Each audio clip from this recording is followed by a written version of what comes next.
Nilunok kong lahat at hindi nagtira ng hiya sa titig ng ibigin kita.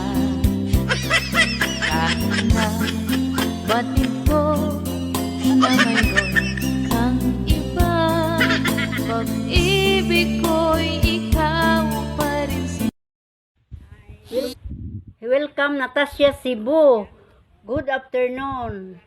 Mga suki, nandito na tayo sa Natasha Cebu. Pili na kayo. Order na. Now na.